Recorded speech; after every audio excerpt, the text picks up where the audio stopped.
up, truth tellers? We are back for another day, baby. Now, really quick, okay, guys, if you are a part of the Truth Talks family, I'm going to need you to hit that subscribe button on Truth Talks Live. Okay, we are doing our best to grow, and we've been shadow banned, so we need your help. Hit that like button. Make sure to subscribe so you know what we got going on, okay? You want to see what's giving, because I'm your girl, Sarah Fontenot from the It's Giving podcast, and I see my haters out there, okay? I see y'all in the comments. It's okay. I still love you because I'm going to tell my truth. That's all we can do is live in our truth, okay? So let's get into it tonight. This is my question for y'all. Why is it that as soon as a Black woman hits a certain age, folks start looking at her sideways if she's not married yet? Like her worth has expired or something. Like peace, purpose, and power don't mean anything. If she doesn't have a ring on her finger, they act like it's some kind of punishment and not a choice. So let's call it what it is. Singleness is being weaponized in the Black community. And tonight we are here for it, okay? Get them gloves on because we about to battle, baby. If you're watching us on Roland Martin Unfiltered, I need you guys to hop over to this channel, Truth Talks Live. Hit that subscribe button so that you can make sure to join us every single time. And right now, Truth Talks starts.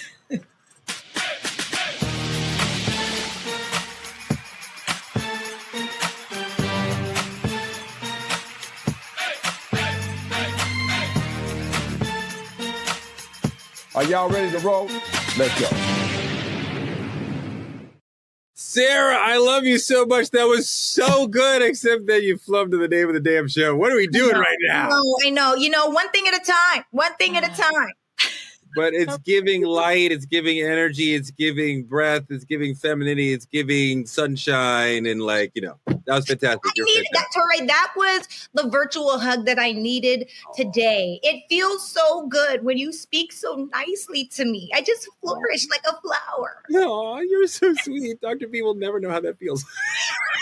Wow.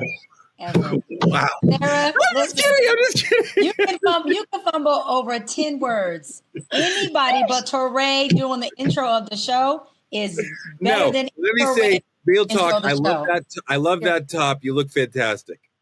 Leave me alone. Tell me, you said I look like a light bulb. I swallowed a light bulb. I don't care. I'm just happy we didn't have to hear Torre at the beginning of the episode. So thank you, Sarah. Thank you. You do. God. Light, Oh, we bright, got, and we got a almost white white in with a do-rag on. We got a white in with a do-rag on. Not the do-rag. We're talking about somebody else having white perspective. She looks white. Like, are you really? Is there any melanin in that frame at all? Man, help me, please. Guys, I'm about to go. I can't take it. It's too much. So combative. Y'all fight a lot. Hi, guys. My name is Dimitri. It's a pleasure to be in the middle of this fight. Honored to be here. Truth Talk starts now. Now. Let's get into trending truths. What happened to the $6 billion futuristic paradise that Akon swore would become the Wakanda of the West? Years later, Akon City still hasn't broken ground, and the dream has turned into dust, doubt, and disappointment. Take a look. Touted as a high-tech utopia powered by renewable energy and bankrolled by its own cryptocurrency, Akon City was ambitious as it was daring. Designed with curvy skyscrapers and sleek modern infrastructure, early renderings of Akon City drew comparisons to Marvel's fictional African metropolis, Wakanda. It was supposed to come at a cost of $6 billion. Nearly 7 years on, much of the 800-acre piece of land allocated for the project remains an empty grassland, save for a single unfinished reception building. Now Senegal is repossessing the land to build something realistic, the BBC reported, citing the country's tourism authorities. Senegal's leaders had hoped that the project would help transform the country where Akon, born Alioune Badara Thiam, spent a part of his childhood. The singer has struggled to get funding for the project, while legal challenges have also taken their toll.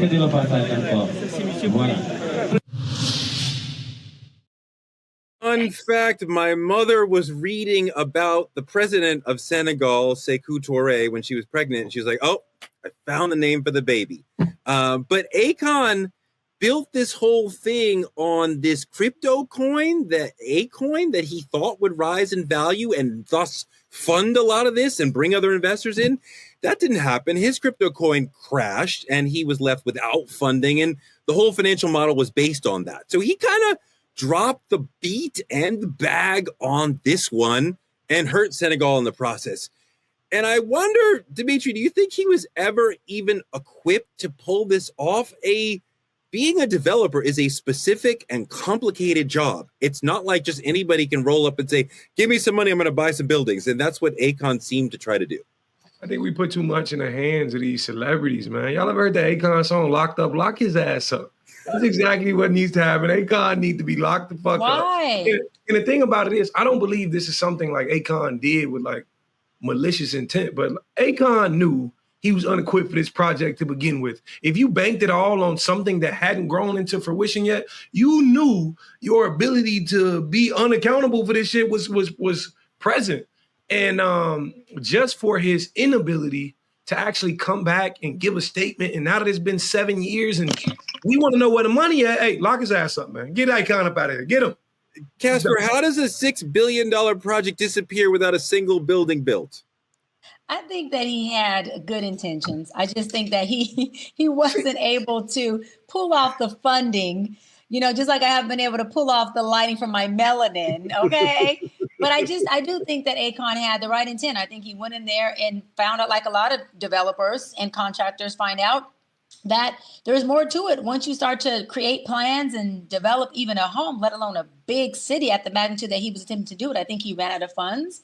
And I think that he ran out of resources to really actualize his ideology. But it was a great idea, and I really hope that he can at some point pick it back up and actualize it. Sarah, the locals in Senegal are demanding answers, as they should. Investors are vanishing. Critics are calling it a crypto colonialism wrapped in Pan-African fantasy. Those are always fun. Let's take a look at what Akon had to say. But now, okay, so talk to me. So just to be very clear, Akon City is under attack. The concept of what this dream means to Africa is so big that it's shaking up a lot of agendas in Africa. So anyone that's in construction or anyone that just use basic common sense knows that it takes 12 months to maybe 15 months to build a normal house. Right. We're talking about building a city with high-end high rises, major structures. I mean, it's just the studies alone took 2.5 years. Yeah. Look at this. Look at my face. You know what I mean? They got Alligator Alcatraz together in 8 days. Whoa. Take how long to build a house? Whoa. I'm just saying. He should have called him. They could have came in and swooped this shit up. Sarah, save me from Dimitri. Look, I see that Akon has ambition and vision. I want to assume the best of intentions, but like, there's a lot of money tied up here, and the country of Senegal is like, we're not supporting you, we're not helping you with this anymore. This is a mess. Yeah, I'm just really struggling by like not a single building, like $6 billion, and you haven't broken ground, like you haven't even dug into the ground to start building. I'm an investing woman.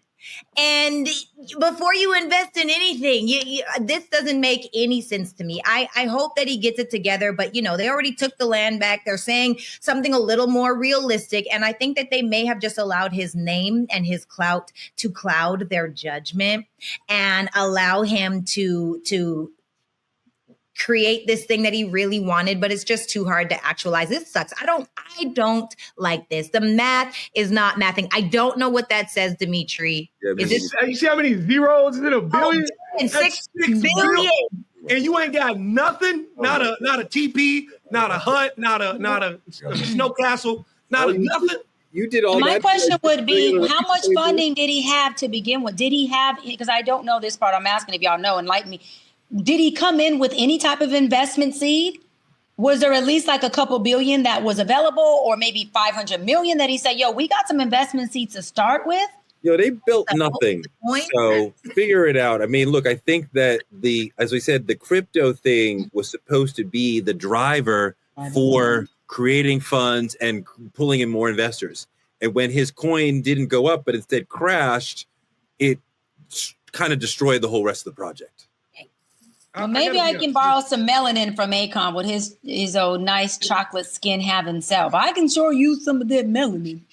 The thing about it is, I mean, you could just get a little from Akon, then we'd be able to see you. I can't see you. You're kind of like blurring into the yellow there. Y'all are killing me. Where does she start? And I can't tell. Sarah, this is called colorism at its finest.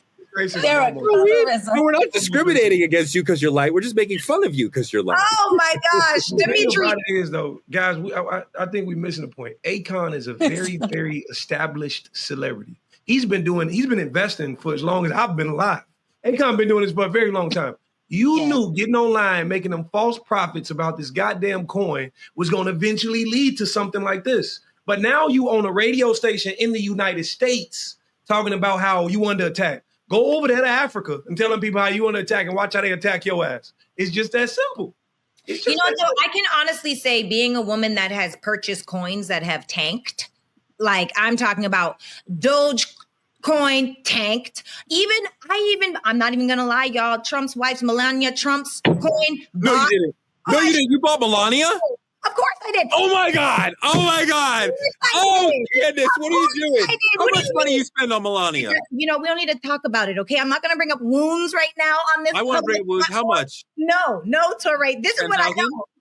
Listen to me, okay? Sometimes you have to get Africa funded, goddammit. You have hope. You have hope for these coins, and when they tank, it's like, dang, how? Well, people what are you talking about? How? How could it not die? I know. It made sense at the time. Trump's coin, you couldn't even get it. He threw it to her, and it was like, oh my God. But you don't promise an entire culture, not even culture, but Pan-Africanism is everybody who's rooted from Africa. You promised everybody this on something that you weren't for certain about. You know better than this, Akon. Where's the group chat you text asking, was this a good idea? Somebody tell me something.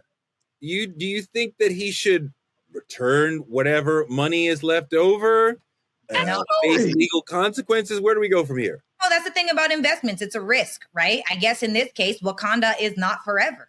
And that's a really sad take to do. But the way that investments work is you invest, you could possibly lose your money. It is. Yeah, but that's not exactly, if it's a fraudulent investment, if the vehicle is fraudulent, then you would be able to claw that money back. Yeah.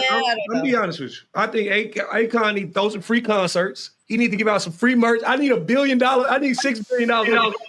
Hey, Dimitri, beside Locked Up, can you name an Akon song that you would like to hear?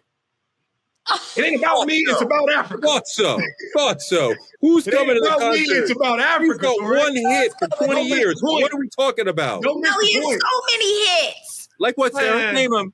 Hang on. We're fucked. No. Google, but I'm not Google, okay? If there was a hit, you would know it. It would be an earworm in your head. I'm a square. He got smacked that. Somebody need to smack him. Fall on the floor, smack that. There you go. 20 years old. 20 years old. That song is as old as you, Sarah. Listen, the best one he had was the one that said, Akon and Young Jeezy. That is my hit. I don't know that one. That's the main one. He needs to pull all that $6 billion worth of time. That's what I need to hear. He's got hit. Oh, she done pulled up this Google. I'm so done with you, Google. I'm over with her in this damn Google. What's up, Truth fam? It's your girl, Cheyenne. And yes, season 2 of True Talks is here. And we are turning up even higher. Yo, it's your man, Torre, the newest co-host on the set. And I'm bringing heart, heat, and hard truth every night. And we are keeping it all the way fire. Ain't no filters, ain't no fluff, just straight facts. Y'all know how we do. So stop scrolling and pull up to our YouTube at TruthTalks-Live. Like, subscribe, and smash that bell. And after you do that, join us because we go live weeknights at 8 p.m. Eastern on all the coasts. Wherever you are, from culture to controversy, we say what everyone else is scared to say. We talk truth. Season 2 of Truth Talks. Let's go. Because this time, we ain't asking. We're taking the mic. All right, let's move on to politicking. A lot going on. The federal prosecutor, Maureen Comey, daughter of former FBI Director Jim Comey, was fired by the Department of Justice last week. It was not made precisely clear why she'd been at the department for over a decade. Take a look at this video. And Garrett, we also have some news coming down in just the last few minutes. The Justice Department firing Maureen Comey, a prosecutor who worked on Epstein's case as well. She's also the daughter of ex-FBI Director James Comey. What can you tell us about that? What are your sources saying? Is there any sort of connection to that firing with this? It's not clear yet if there is any connection, Ellison. And the other famous case that she worked on is, of course, the Sean Diddy Combs case, which just concluded with the rap mogul being cleared on some of the more serious charges against him, although convicted on some lesser charges. Whether this firing has anything to do with the government's failure to secure a bigger conviction in that case or has anything to do with the Epstein case is unclear at this hour. But you can bet that for conspiracy theorists looking at the Epstein cases, the removal of someone with the last name Comey, who worked on those prosecutions, will only fire up the talks that there is something more nefarious going on here. As Garrett said, Maureen Comey was the lead federal prosecutor in the Diddy case. She was once seen as a rising star in the DOJ. But was this shakeup about the Diddy trial? Let me stop you. The answer is no. This is about getting back at Jim Comey. She's not being fired because of what happened in the Diddy trial. That was a disaster for the department, but I think there's many fathers and mothers to that disaster for the SDNY. But Trump has been attacking the legal profession, prosecutors, the SDNY in particular, and he's been trying to get back at Jim Comey and any of his. This is part of the way that he deals with his perceived enemies. He's super petty, and firing Comey's daughter would be the perfect way to get back at Jim. I think that's what's really going on here, Dimitri. Does that make you a conspiracy theorist the way you just said it? You said it so confidently, like you convinced me. That's what happened. That's what happened? Conspiracy, that's what happened. All right then. Well, in my opinion, I think a lot of times we forget that, the system forgets that justice is like, it's not just about the outcome. It's about public confidence. Like when you start doing big things and you can't explain it to us, we get a little questionable on your legitimacy. And I think for somebody, Ms. Comey, for example, to be removed with such high praise and high validation of all she's done and her father's done, just with no regard, with no explanation, with nothing to give to the public, this is going to create more of an uproar than I think they perceive it to. Trying to sweep it under the rug. It's too big to go under the rug. This is something that came up the other day, about a month or so ago. Jim Comey was walking down the beach. That's Jim Comey, Maureen Comey's father. And he saw seashells arranged by somebody else that said 8647. He took a photograph of that and put it on his Instagram. Sarah, 86 in the restaurant world would mean to end something, right? Like we have no more of something. So the right tried to take it like this 8647 meant kill Trump. I would read it as a former person who worked in restaurants that it means end Trump, not kill Trump. But that was part of what people were saying. Oh, look, Jim Comey is continuing to attack the president, putting out this weirdo message that maybe seems like he's sending a message to kill Trump from the former FBI. So that to me is much more part of what happened to Maureen Comey, Sarah, than the Diddy trial. Yeah, I hear you. I look, I have no comment. I couldn't even answer. I am not invested enough in this drama to even have a dog in this fight. I do not know the answer. What I do know is when you're 86 something, you get rid of it. That's what I would say according to what you just asked me. But I do think that his daughter being fired, absolutely Diddy being getting off the way that he did has something to do with it. I do think that. But what do you think, Dr. Bryant? I think the part that's more scarier is that this president is so smart and dumb at the same time that Article 2 of the U.S. Constitution actually grants Trump the right to remove certain federal employees without even reasonable cause. He can just do that. I think that's the point of looking at how he has set up things, and he is literally using the Constitution and recreating it so that it works for him and his crew per se, when they enter into spaces of needing to check and balance and remove things and people that can work for him. That part is beyond me because Maureen made a comment and she said, if a prosecutor can be fired with no reasonable doubt, she said, then that would make people feel like, wait a minute, how valid is prosecution? And it's like, Trump, you are internally not only helping yourself if that's what you think you're doing, you are really messing up the trust and the validity of the people that we have put in position to do the jobs that they're supposed to do to bring justice. So I just think, to me, it's like I get the bigger picture of Diddy and Trump trying to get this woman off out of a position where she can expose him. Nah, it's Trump saying, I got power. You did something I don't like. There's Article 2 in the Constitution I'm going to use. I'm going to run these plays and show y'all how I keep setting up shop in front of your face. Listen, fuck around and find out. Trump keeps showing us. Fuck around and find out. I'm going to use all these things that y'all created and that I created to work for me and against y'all. You just worry about where the country is going when people are being penalized this way for their father, when the leader is this petty and vindictive. It just creates a really disgusting community of the entire country.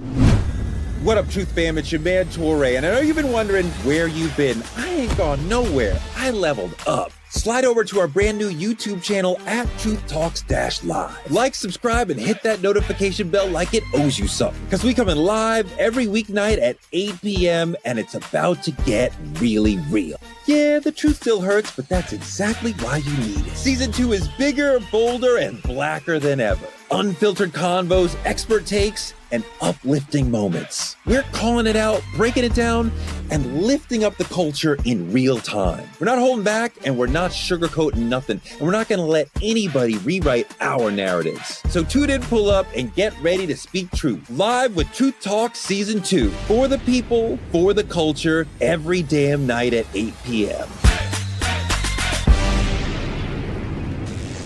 Let's move on to our main topic, weaponizing singleness. We got 3 relationship experts on this show. We're going to break down the dreaded topic of singleness and how it's being weaponized against our sisters, how this narrative impacts identity, self-worth, and relationships. Social media, the church, and even our families push a notion that a woman who's not married or at least partnered is somehow lacking. Take a look at what Kirk Franklin had to say. In Western Christianity, there are 3 areas that I've seen weaponization very strongly. I believe that marriage has been weaponized in Western Christianity. Giving has been weaponized in Western Christianity. Sexuality has been weaponized. It's very much that you living in sin, you need to get married. Without realizing that marriage doesn't fix sin. Damn, that was a nice bookshelf. Sarah, is singleness for Black women viewed as a relationship failure, or can we see it as an independent choice? You know, I think for a lot of Black women, it is a failure because I feel like Black women these days have told themselves and caped themselves with this story that says, I don't need a man, when really what the truth of it is they're terrified of the rejection. They're tired of trying. They don't want to follow leadership. They don't want to be the submissive woman inside of a relationship. And so in that sense, yes. And a lot of the times those women will be told that they're seen as masculine or angry or combative and that they are the man in the relationship. But I do also think that there is a sweet spot of women that have made the conscious and powerful and empowered choice to choose to be single. Both of these things are true. 2 things can be true at once. And so inside of that, absolutely, I do think that it's being weaponized. Absolutely, I do think that it can be viewed as a failure. And in a lot of cases, it is, because I don't think we know a woman's role anymore in a lot of different spaces. Eat me up in the comments. That's fine. And then in a lot of cases, I do think that it's a choice. Doc, do you think that it is possible for sisters to have it all, the way we talk about great career, satisfying career, not necessarily make a ton of money, but it's satisfying to you, and also a home life, a family life, whatever that structure is, that is satisfying to you, right? For a lot of people, it's hard to balance those 2 things. Is it possible to have it all? Absolutely. It's what I call the hybrid effect. I always talk about it. I talk about a hybrid is alpha submissive, right? Alpha in the boardroom and closing your deals and showing up to the meetings and making sure that you're doing that stuff externally. And then when you come home, you're in your submissive, which is, hey, daddy, I'm home. Love you. What do you need? Have you ate? Or, you know, if he cooked, thank you so much for cooking for me. I missed you. How was your day? You go into all those submissive roles. I think that with women embody all of their moving parts, they start to fall in love love with who they are. And self-discovery is about identifying who are you in the boardroom, who are you in the bedroom, and how do both of those coexist? And when you find both coexisting, that's what balance is called.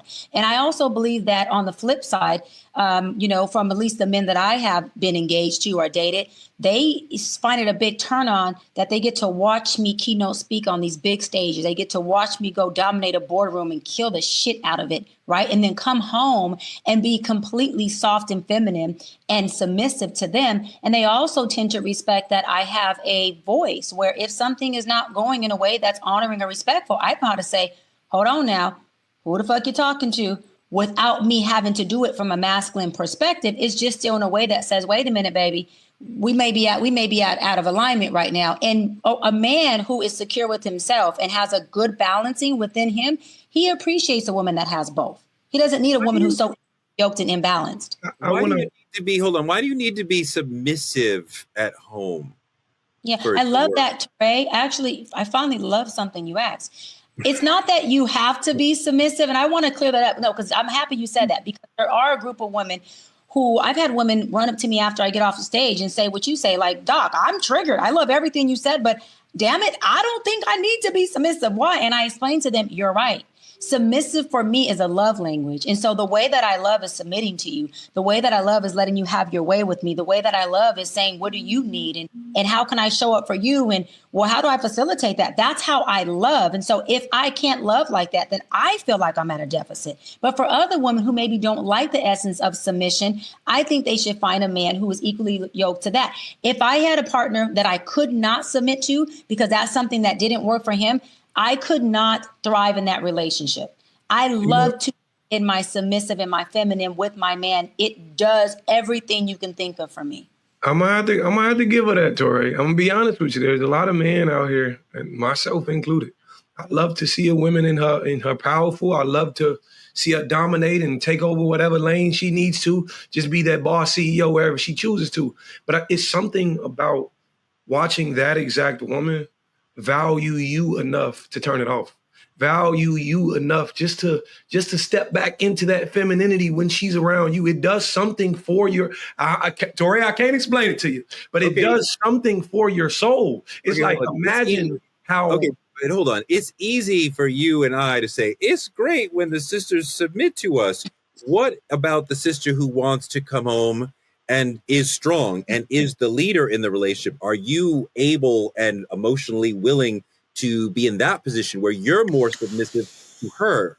See, me personally, submissive is still strong. I want women to know that submissive is still strong. Actually, go ahead. There's a level of submission from a man that's even more attractive than seeing him in his masculine. To see a man that's good with children, Torrey, you ever seen that? You ever, hey, listen, it's something about a man who can carry that baby and put that baby to sleep for. It's levels to it. I think a very well balanced. I'm sorry? That's not submission. That's not what we're talking about. I'm talking about the energy dynamic, who's leading the relationship, who is shaping the relationship, who is in charge in the relationship. Both parties can be working and do the errands that we need to do. But I mean, like, she comes home and now she's dominating you, right? And like that supposed masculine energy. Are you comfortable with that dynamic? See, the thing about it is, I think this is the misconception between you and me. In terms of submission, there doesn't, and this is just me, there doesn't have to be someone who's dominant. There's just a level of respect she gives you that triggers her femininity. That's me personally. I think submission is when my woman's tired and I say, baby, don't worry about it. I'm gonna go put the baby back to sleep. I'm gonna feed the baby that. That's me submitting to her needs as a woman. And so the dynamic in which you're looking at it is a little different than me personally. So I just want to chime in because I want to make sure that we stay on topic here about weaponizing singleness, right? And so first and foremost, you guys are talking about masculinity and femininity. It's not about male or female roles. Like, we're not talking about gender roles, because everybody should be able to put a baby to sleep and everybody should also be able to be decisive. But when we bring it back to weaponizing singleness, what people will do is, just because you don't have a partner, they assume there's something wrong with you. Just because you're not married or engaged or in an exclusive exclusive committed relationship, now you're the problem, you're the drama, you're too combative, you're the issue. You don't know how to shut your mouth. You don't know how to submit to a man. You don't know how to be in your feminine. And that's what people are doing. And now not only are people weaponizing singleness, but they're also taking advantage of it, where now a woman is saying, well, I want to be who they think I'm supposed to be, because what do we hear growing up? We're supposed to be married and start a family, get married and start a family. And because we're supposed to be married by the time we're 25 or 30 or max 35, we're officially geriatric at 35, and they wrong you and they wrong you and they shame you and you shame you and they guilt you and they guilt you, because that's what's happening. Women start to say, you know what? I'll take any man instead of an aligned man. I'll take any man that can hold me at night instead of a man that actually is in alignment with the core values of what we see for marriage. And so now a lot of people are in unequally yoked relationships and marriages, which is why I always say what this epidemic is doing, where they're weaponizing singleness, is making it so a lot of people are getting married, but they're not necessarily experiencing what it means to be husband and wife in an aligned way. What does weaponizing singleness mean? Here's an example. Me and Dr. B, right? We are above 35. I could easily look at Dr. Cheyenne Bryant and say, oh, girl, you've never been married. You can say you've been engaged twice, right? Because this is what people will say on the internet. I'm sure. You've been engaged twice. You've never been married. You don't have any kids. There's something wrong with you. So now it's not that there's something wrong with her. She's probably made the choices to make the choices that she's made. But what the general consensus for people that aren't taking the time to understand her viewpoints or her story or where she's coming from, they're going to look at her and say something is wrong with you because you're single. Something is wrong with you because a man hasn't chosen you. Something is wrong with you because you haven't given birth. And they have all of these ways, because we live in a society that almost values a married woman or a married mother more than a single woman. Because our entire job on this earth is to essentially get married and start a family.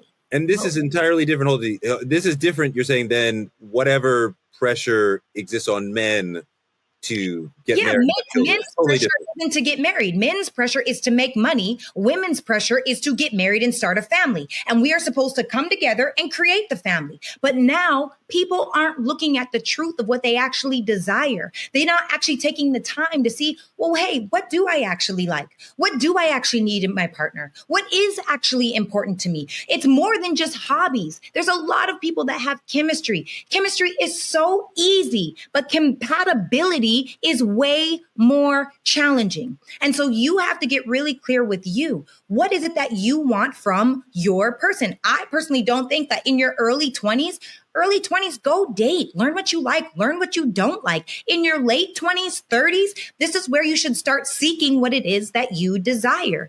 And then hopefully you find your person. But if you don't, just because you're not with a person doesn't mean you lack anything. Just because you haven't chosen a partner doesn't mean you're not good enough for one. It means it just may not be your season. And hell, it may never be your season. But are you okay with that? Or is it circumstantial and then you choose to get hard instead of actually going after what you desire? Dimitri. I saw this in a whole different light. I saw the conversation in a whole different regard. You're speaking on people who weaponize the idea that you're single against you. Yes. I know a lot of people in my generation who weaponize the idea of staying single. These people don't want a relationship. It's easier for me to run around with that man, and that man because I have that option. I have that choice. I can get everything I need from everybody. So I choose to stay single and fight a relationship off. And that's fucking it up for a lot of women who want to be with one man. So I saw it weaponized from a different angle. And I'm glad you put that point in there. But it's a little different for me. It's a little different from the way I'm looking at it. I know women who've thrown away the relationship to go be single for the fun of it. That's kind of how I saw it. And it happens. Doc, do we truly value being in relationships, or do people more fear being alone? I think a mix of both. I think there are a group of people who value being in a relationship. They value partnership. They value companionship. They value building with somebody. They value family. They value having a go-to. They value having in-house lovemaking and all that good stuff that comes with marriage. And then there's also people who, value being single. They look at it like, it's less of a headache. They feel like they're able to move around in a way that they want to. What I want to touch on as far as weaponizing is I find that a lot of married people weaponize singleness on single people. And I've been in my field for 17 years, and I find more married people who are participating in infidelity than single people who are even participating in sex. I have found there's more single celibate folks than there are married people who are not cheating and in infidelity. And so a lot of the weaponizing comes from, hey, look at me, I'm married, and look at you, you're not. And that becomes an issue because if a single woman comes out like I did on Paul Pierce's show and says, hey, look, I'm single, 42, having my way, and I don't want to maybe settle right now because having my way and being single has been very wealthy and a great experience for me. They looked at it like, oh, this woman is having these men who she's taking advantage of, she's spinning the block with, and she's not respecting the fact that they want commitment. Doc is just going, you do what I say, you do what I want, and I'm going to have it revolve around my world. Well, hey, it is my world, so who else's world would I have it revolve around? And if I'm being honest as a single woman and I'm saying to the men I'm in companionships with, I don't want commitment right now, and they're agreeing to participate in my world, then that is me being 42, having a freaking wealthy quality of life. And it doesn't make me feel less valuable because I hear, again, a lot of married people who are either in a deficit, they are experiencing infidelity, or they're trying to figure out how do they reshape their marriage so that they're not miserable. So again, I just wrap on a lot of married people I find weaponize singleness on single folks who I think deep down inside kind of envy that freedom and envy that space that a lot of single people actually have. Church.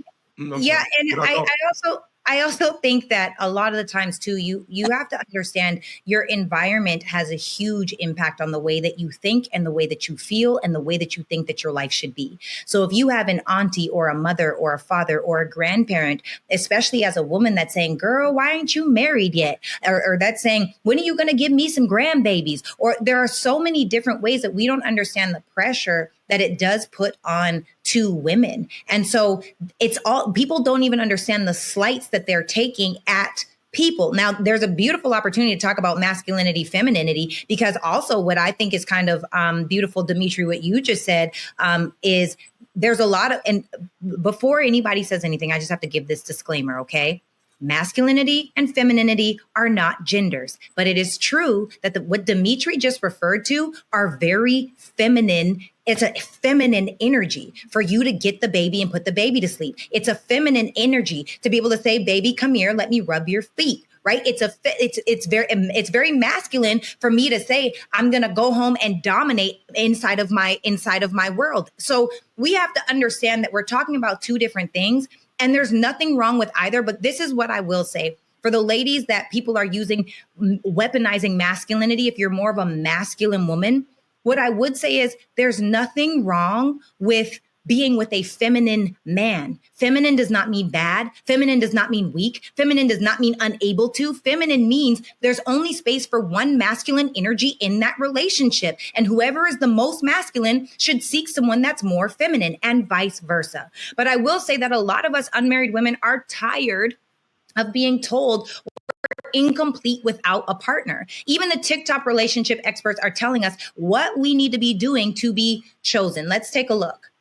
Not every woman dreams of giving birth to some of your children. Some women have their own dreams, their own goals, and they don't include you. They don't include men. You are not the only way that a woman can be happy. Being connected to one of you does not give every woman's life meaning. She'd rather be single than feel she has to raise a grown man. She'd rather be single than have a man sit in her face and weaponize his incompetence. She'd rather be single than be a married single mom. These women are choosing themselves. It's not selfish when y'all do it, but when a woman does it, it's like, as if we were only born. We were only created just for you and your pleasure. A woman can't possibly have a fulfilling life without one of you in it. Woo! Yeah, I love that. I love that sentiment. I love the independence. I love the decentering of men in her life and the urging us to decenter men in our lives and saying, hey, I have goals, like things I want to achieve that have nothing to do with my ovaries. right? My uterus. Like, I have dreams that I want to accomplish. And I follow that sister on TikTok. She's an incredible creator. And I fully support this notion of like, go live your best life. Like, I can be part of it, but like, I want you to feel like I am flying with my partner's help rather than dragged down by the baby and my partner. You know, I want to agree with this. I just don't. I'm sorry. I'm so sorry, guys. I just don't agree with this narrative. I think the central theme of me in my life is love, right? Regardless if it's family, if it's relationship, if it's children, XYZ, blah, blah, blah. They're the sole reasons I want to conquer. They're the sole reasons I want to do better in life. And I understand the idea of decentering them, right? A man should not be all you're focused on. You should be your primary focus first. But the thing about it is, you can't speak for the masses and say they want to be single. If they wanted to be single, they wouldn't be listening to these people on TikTok or whoever it is they listen to. I think a lot of times we push narratives on the people that we subscribe to, and we just speak it to the world. So like me personally, I feel like most of the things I'm doing right now currently in life are for my future child and my future wife. It's been that way for a very long time. I've been very prosperous because I want them to succeed and feel comfortable when they meet me. If I had no center or no goal or no priority, it wouldn't work.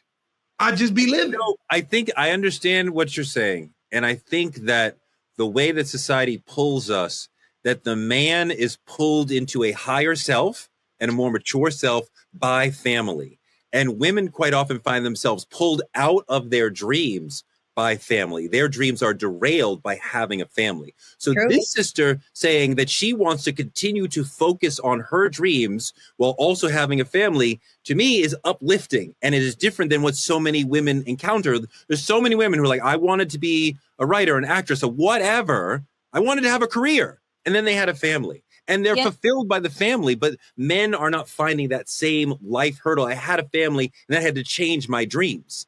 So you're propelled by having a family. She's dragged. So I want to uplift her and hold space for her as she's saying, I want to be uplifted when also using my uterus. But I think we need to hold space for both women. The woman who says, look, are all three women. The woman who says, I only want career and no kids. That woman is equally valuable as the woman who says, look, I don't want no career and I want to be an at-home professional mama.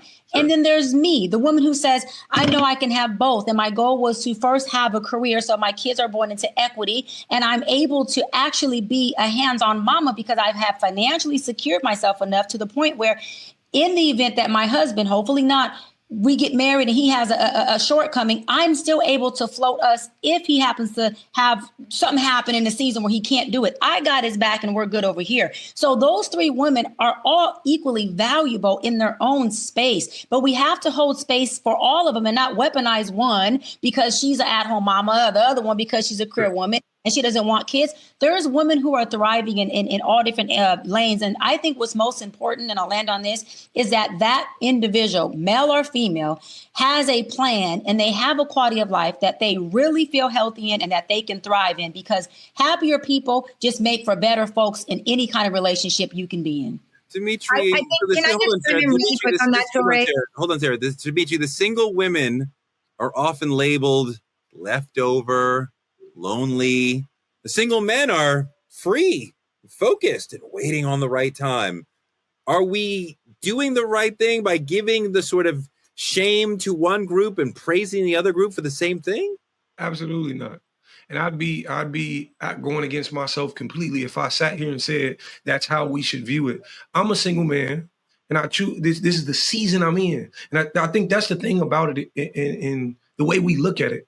If more people viewed it as a season of development and learning for when that relationship comes along, you'll be better off. Okay, you're in that season, not you're in that turmoil, or you sitting in that because you don't want to be there. There's a lot of people who choose to be single because they got shit in their life. They need to get together before they reflect it on somebody else. That's a season you have to go through in order to grow through. You gotta do the work.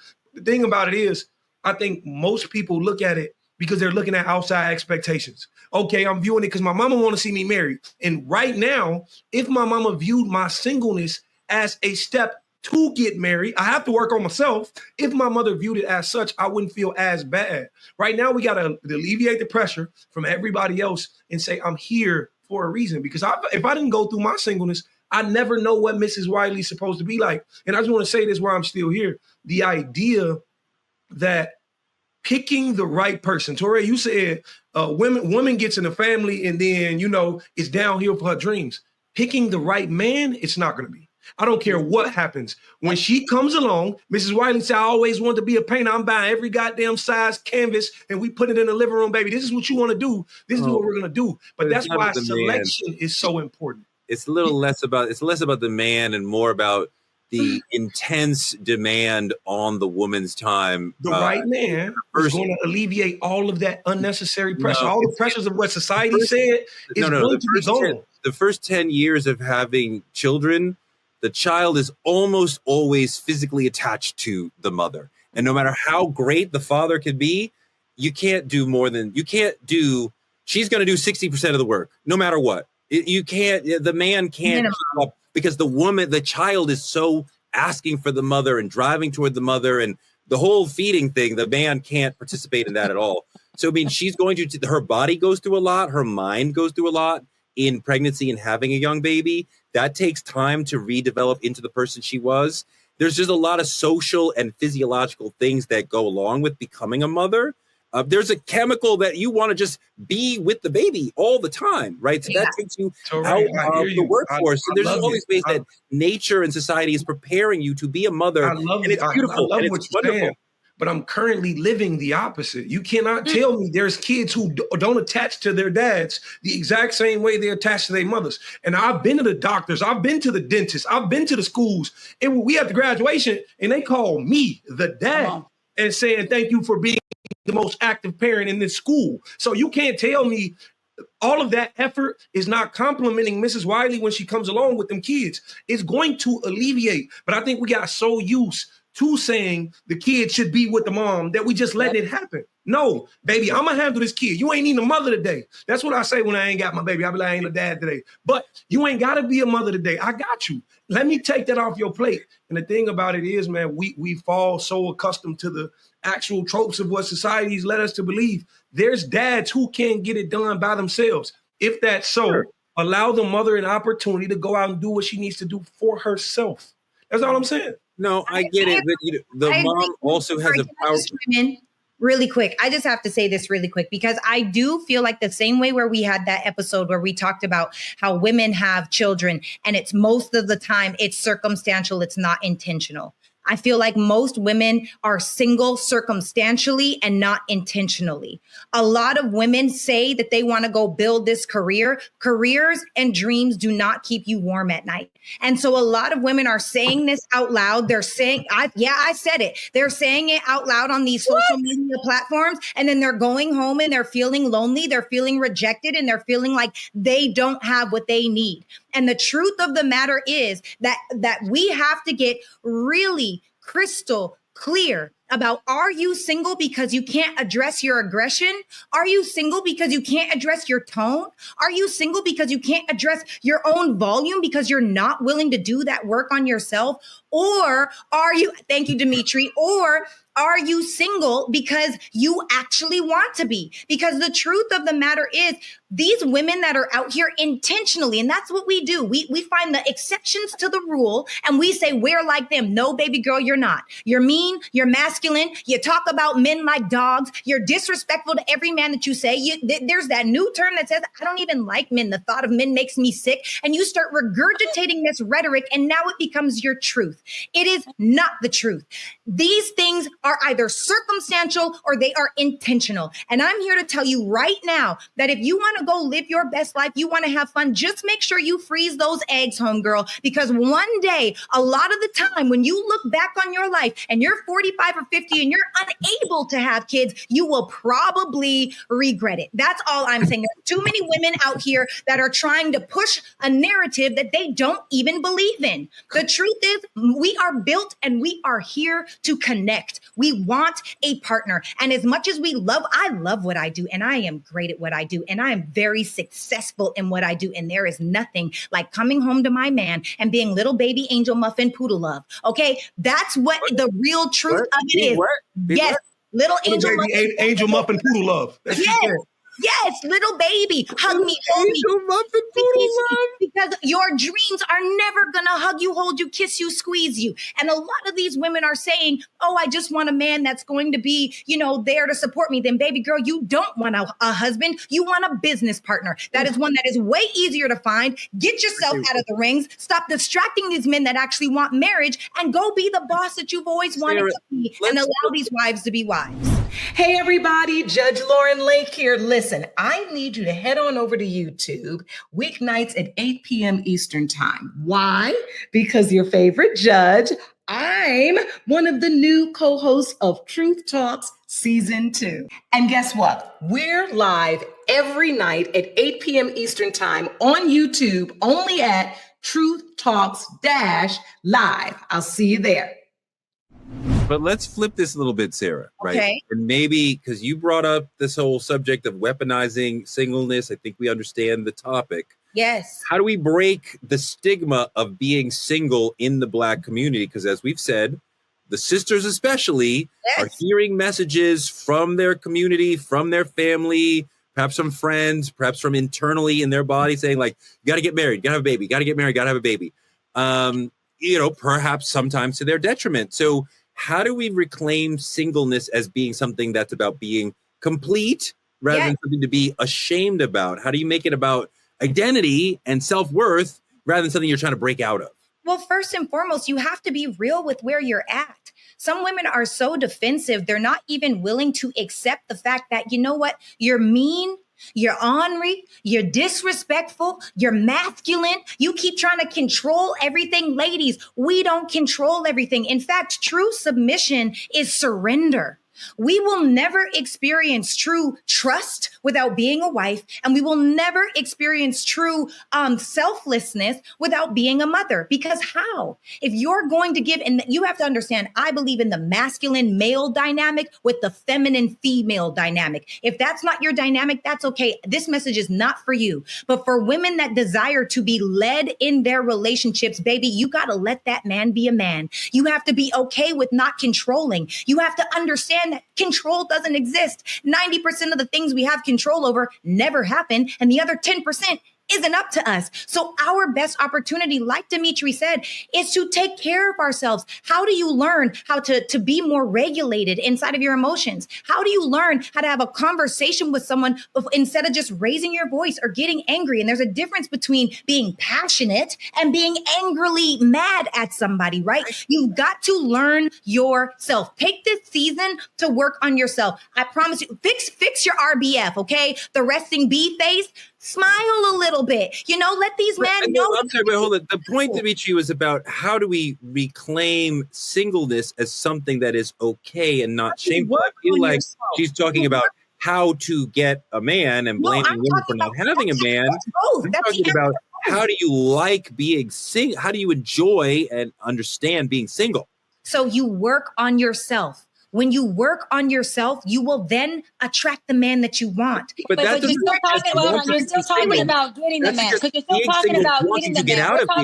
We're talking about being single. Hold on. Here we go. Hold on, Dimitri, because she's still talking about getting the man, which goes back to women. Sarah, you did. Yes, you are. Which goes back to the stigma of society and a large group of women thinking that they have to spend their singleness or spend their life on getting the man to be valuable. Sorry. So to answer your question, Torre, that while you are single, how you create a thriving, wealthy quality of life while you're single is exactly what I do. To Sarah's point, do I do self-work? Yes. However, my plate is full of what? Full of travel, full of family, full of the word, full of the things that I love, full of getting to know who I am, and full of making sure that when I do meet a guy who I'm choosing to be with him, my plate is so full, I'm making room. So many people have a plate that's empty. They're choosing men to fill the empty space, which is choose from a place of despair. If you are spending your singleness trying to work on yourself to get this great man, you are still keeping a man your focal point. You're still placing your value on that man. Your singleness should be about self-discovery, about traveling the world, about reading books, about getting an education, about doing nothing at all if you don't want to, about communing with your girlfriends, communing with family, Self-discovery. Who are you? What do you like? Let me tell you why. I always say I never teach married people how to be married. That's why I don't really tell people what they should do and how they should get a man and how they should get a woman. All that stuff cannot be created until you meet the person you're with and you guys curate that together. What I do teach people is not how to be married, how to be happy within themselves, because happy people date better, they marry better, and they parent better. And so in your singleness, figure out, baby girl, baby boy, what makes you happy. Take inventory of that, play with it. So by the time you meet your partner, you're bringing a happy person to the collective of that relationship. And don't spend your singleness trying to figure out how you can better yourself to get a man, because women who attract men are going to attract men no matter what. You ain't got to do work to attract a man. You got to do your work on who you going to choose. That's all you got to do. Right. So I love that. And I just want to chime in really quick, because essentially, Dr. B, you're saying what I said. Y'all are hearing me say, do this to attract a man. No, I'm not saying do this to attract a man. I'm saying when you do this, you do attract a better, more high quality, high value man. When you, no, Teray, let me finish. What I'm saying is when you take the time to identify what is it, like I said earlier, what do you want for your life? What do you like? What do you not like? What makes you tick? What doesn't? Do you have girlfriends? Like one of the things there, oh my, this is a whole class. Essentially what I'm saying is you've got to do the work so that you can deal with your emotions. You can deal with your feelings. You can deal with your thoughts without projecting. You can have a conversation without breaking someone down. You can just act normal without being critical or being defensive, whatever it may be. There are so many different things that happen inside of working on yourself that when you do that, of course, you're going to attract a high quality man. And then like Dr. B said, you get to choose whether you actually want that person or not. You know, and I want to say this, me, I think that for me, if I could just real quick, if I can get in there to answer your question, Tori, we got to take the expectations off of the conversation. We got to take the stigmas surrounding what our mama want, what our grandma want for us, what the world says we need. Social media has led us to believe we need to be in a relationship and married by we 22, and then we travel in the world and XYZ. No, it's what you want. I think a lot of people forget that dating is practice. Dating is your practice to learning yourself. All right, this man did this. It didn't work for me. Okay, the next man will not be able to do this. Dating is when you set up your non-negotiables. It's when you set up your triggers for your red flags. It's when you put all those things in place and you practice that throughout dating. There's a man who's going to come along, and every box that you set forth, he's going to check every single one of those. But you have to put that up in practice. I hear all these women saying, I'm not dating, but I want to be married. Baby, you're not even on the court. You can't get selected for the game if you're not on the court. So that's all I'm saying. All I'm saying is take the stigmas off and use your singleness as an opportunity to learn yourself. You be in a relationship. I think relationship experts need to stop trying to tell people how to be in a relationship. You only will know how to be in it when you are with the person you're in it with, because that person is going to be different than whatever your expectations are. And you learn it through the experience of it. Words don't teach, experience does. I can tell Sarah how to do X, Y, and Z, and she may get with a whole different man that has nothing to do with what I taught her. It's about teaching her to be happy. And then you learn how to be peaceful and happy with the person you calibrate and the person you're with. I just would hope that folks would be able to be single and be at peace with that and not see it as a way station to getting to another relationship, but just I am inherently present and happy being here at this station in my life right now. It's not a way station to get a relationship. It is a thing in and of itself that we are happy to have in our lives. But okay, fantastic episode. We're going to have Mimi Faust here all next week. So it's going to be kind of explosive. I can't wait to get into that with her. Woo! That's all we have for tonight. Thank you for all the super chats coming in. Thank you for all the comments dissing Sarah. You didn't have to go so hard. Here we are. Like, comment, and subscribe on our YouTube channel at TruthTalks-Live. Support Black media at CashApp, Truth Talks Live, or on any of the links on your screen. Get your Truth Talks membership today. Click on the screen and choose from one of 3 different exciting tiers. Small businesses and influencers can partner with us by visiting TruthTalksLive.com. Black media is still under attack. This show is being shadow banned, so help us out. Support our show by telling a friend to tell a friend to check out those arguing maniacs every night at 8 p.m. EST and 8 p.m. PST, where Cheyenne lives. Hope she stays there. We'll be back tomorrow night and every night at 8 p.m. We'll see you next week. Let's see. Team lovers, let's go. God damn it. There we go. No more signs. Right. Bye, y'all.